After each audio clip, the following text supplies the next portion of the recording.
ও তো আমার সাথে কথা না বলে থাকতেই পারতো না। দেন ও ওর বাসার ফোন থেকে আমার সাথে কথা বলে, কিন্তু কোনো একটা কারণে ওর বাসার ফোন থেকেও 2 দিন আমার সাথে যোগাযোগ করতে পারে নাই। ও আমার জন্য পাগল হয়ে যায়, ছটফট করতে থাকে, না খেয়ে না ঘুমিয়ে একদম অসুস্থ হয়ে পড়ে। ওকে নরসিংদীর একটা হাসপাতালে ভর্তি করানো হয়। এদিকে ওর সাথে যোগাযোগ করতে না পেরে আমি অস্থির হয়ে গেলাম। কি করব বুঝতেছিলাম না। সারাক্ষণ ফোনের দিকে তাকিয়ে থাকতাম, কখন মেসেজ দিবে, কখন ওর সাথে কথা বলবো। দেখতে দেখতে 2 দিন হয়ে গেল, কোনো মেসেজ আসে না। এদিকে আমার অবস্থা একদম খারাপ হয়ে গেল। 2 দিন পরে হঠাৎ একটা অজানা নাম্বার থেকে কল আসে। সেটা ছিল ওর বড় বোন। সে আমাকে সব ঘটনা খুলে বলে। আমি তো স্তব্ধ হয়ে গেলাম। দেন আমি আমার প্রিয় মানুষটাকে ভিডিও কলে দেখি, একদম পাগলের মতো লাগতেছিল, ছটফট করতেছিল। আমাকে দেখে সে শুধু একটা কথাই বলতেছিল, আবির, আমি তোমাকে ছাড়া থাকতে পারবো না। আমি তোমার কাছে যেতে চাই, তুমি আমাকে নিয়ে যাও। আমি তোমাকে ছাড়া মরে যাব। আমি ওকে সান্ত্বনা দিয়ে বললাম, তুমি চিন্তা করো না, আমি তোমার কাছে চলে আসব। তারপর আমি ওর ফ্যামিলির সাথে কথা বলি। ওর ফ্যামিলির সবাই বিষয়টা জেনে যায়। তাদের মেয়ের পাগলামি দেখে তারাও আমাকে মেনে নেয় এবং বলে, তুমি তোমার ফ্যামিলিকে তাড়াতাড়ি পাঠাও। দেন আমি বলি, আপনারা চিন্তা করবেন না, আমি আমার ফ্যামিলিকে পাঠাবো। দেন তারা বলে, ঠিক আছে, ও তাহলে এসএসসি পরীক্ষাটা দেখ, এর মধ্যে তুমি তোমার ফ্যামিলিকে পাঠাও। দেন আমি বললাম, ঠিক আছে ভাইয়া। ওর ফ্যামিলির সাথে কথা বলে আমি অনেকটা হালকা হলাম। মনে মনে ভাবলাম, তারা তো আমাকে মেনে নিয়েছে, আমার আর কোনো চিন্তা নেই। হয়তো আমি আমার প্রিয় মানুষটাকে সারা জীবনের জন্য পেতে যাচ্ছি। যাই হোক, তারপর পরিস্থিতি স্বাভাবিক হলো।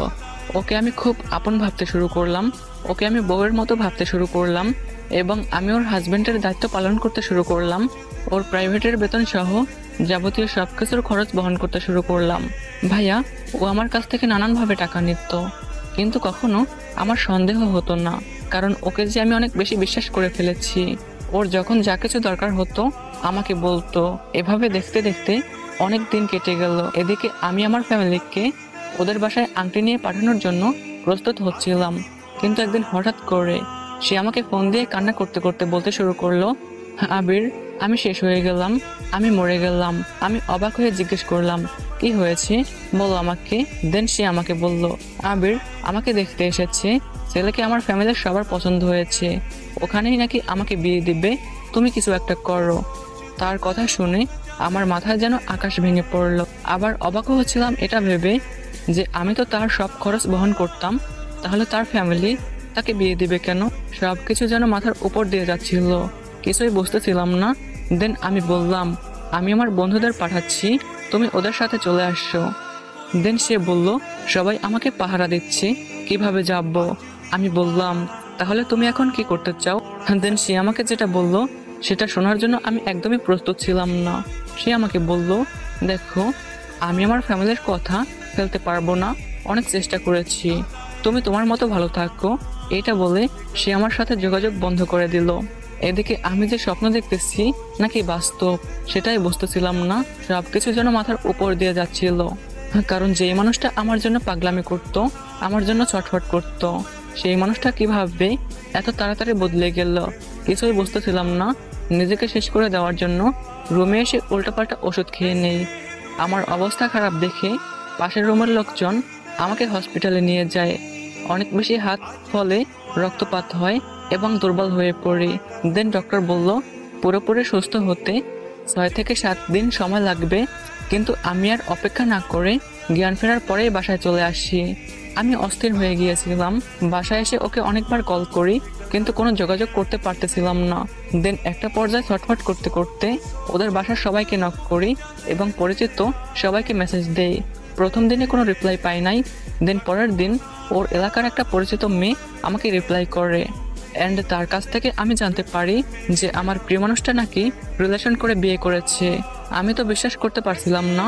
একটা পর্যায়ে মেয়েটা আমাকে অনেক ভালোভাবে বুঝিয়ে বলল যে তার নাকি স্মার্টফোন ছিল, ফেসবুক আইডি ছিল, সব কিছুই ছিল, তার ফ্যামিলির সম্মতিতেই বিয়ে করেছে। কথাগুলো শুনে আমি জীবন্ত লাশ হয়ে গিয়েছিলাম। যাকে নিজের সর্বোচ্চটুকু দিয়ে আগলে রাখার চেষ্টা করেছি, সে কিভাবে পারলো আমার সাথে এমন বেইমানি করতে? হয়তো আমি এতদিন পৃথিবীতে থাকতাম না। আল্লাহ আমাকে ভালোবাসে, হয়তো সে চায় না যে আমি সেই পাপ কাজটা জড়িয়ে যাই। এজন্য হয়তো সে আমাকে বাঁচিয়ে রেখেছে। আজও আমি তাকে ভুলতে পারি না।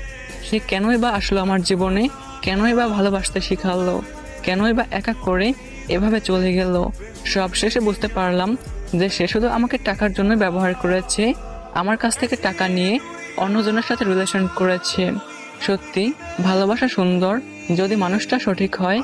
একজন সঠিক মানুষই পারে জীবনটাকে আনন্দে ভরে দিতে। আর জীবনে যদি ভুল মানুষ চলে আসে, তাহলে জীবনটা ধ্বংস করার জন্য সেই মানুষটাই যথেষ্ট। মেয়েরা আসলেই বেঈমান, তারা আসলেই বেঈমানি করে, তারা আসলে টাকার পাগল হয়, সেটা এই গল্পটায় প্রমাণ দেয়। গল্পটা তোমাদের কেমন লাগছে অবশ্যই কমেন্টে জানাবা। আর ভাইয়াটার জন্য দোয়া করবা, সে যেন সবকিছু ভুলে গিয়ে নতুন করে আবারও সবকিছু শুরু করতে পারে, তার আব্বু আম্মুর মুখে হাসি ফোটাতে পারে। তো গাইস, আমার কণ্ঠে তোমার জীবনের গল্প শুনতে চাইলে আমার ইউটিউব চ্যানেলটাকে সাবস্ক্রাইব করো। আমার চ্যানেলের নাম হচ্ছে প্রিয় আক্তার। তো তোমরা ইউটিউব